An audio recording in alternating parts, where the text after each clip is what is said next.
Hello, welcome to the Intel Brief. Today's Tuesday, the 18th of August.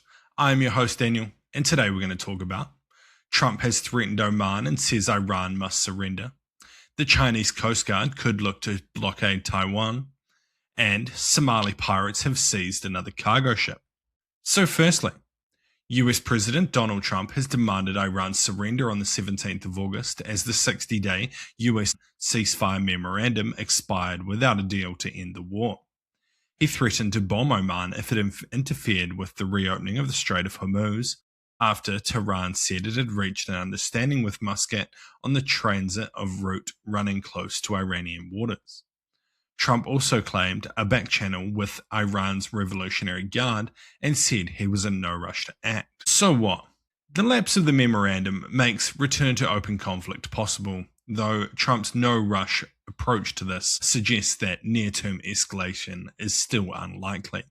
Also, I'm not 100% sure what Trump would do in any form of escalation, as he's tried to bomb them into surrender twice, and they haven't worked. Threatening Oman, a trusted mediator, almost certainly narrows the diplomatic channels that Washington would need for any off-ramp in this conflict. To me, that is just a silly political move and something he shouldn't really have done. I think often he speaks before he thinks, which gets him into a lot of situations. And the routing of Hormuz traffic closer to Iran's own coastline is likely an attempt to hold leverage over shipping without formally closing the strait. Keeping them close, ensuring that Iran can strike them if they want to, and just keeping the US on their toes. And next, Japan's 2026 defense white paper that was approved on the 4th of August warns that China could blockade Taiwan using Coast Guard vessels rather than a declared naval blockade. It describes law enforcement inspections, isolation measures, and no-sail zones designed to coerce Taipei while staying below the threshold of open war.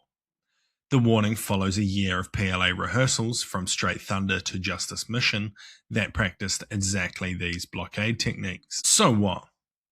A Coast Guard blockade is possibly becoming Beijing's preferred coercion tool here, as it complicates any US decision to intervene militarily and also Taiwan's ability to strike back. Striking a Coast Guard ship with a drone or missile would likely escalate tensions, giving China the ability to blame Taiwan for the conflict, regardless of what's going on. The framing pressure as law enforcement efforts almost certainly buys China legal and narrative cover to conduct a naval blockade that a naval blockade couldn't. Basically, what I was just saying is, if they try and suffocate Taiwan this way, it doesn't really boost it up to like a proper conflict, and keeps it below that threshold of open war, allowing them to conduct these operations without appearing to be the aggressors. Diplomatically anyway.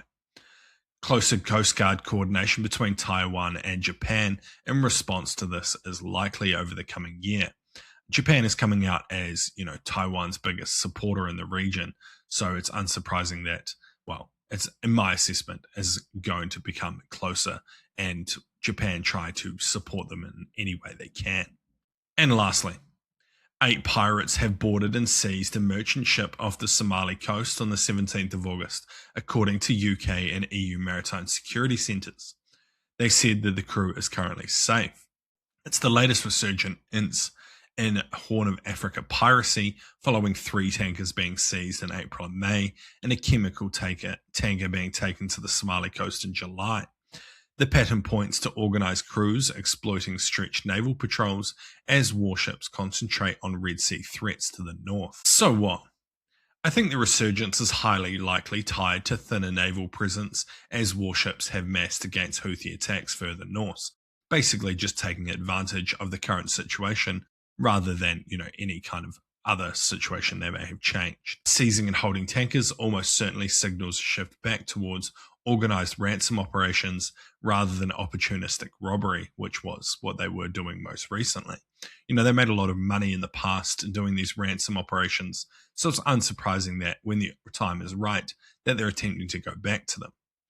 And I think a renewed rise in Horn of Africa piracy could increase war premiums if they continue at this tempo or even increase.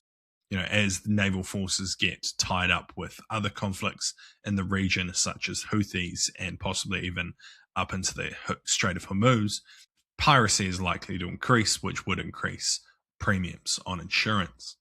But anyway, that's been the Intel Brief. I've been your host, Daniel, and I'll see you again tomorrow. See you!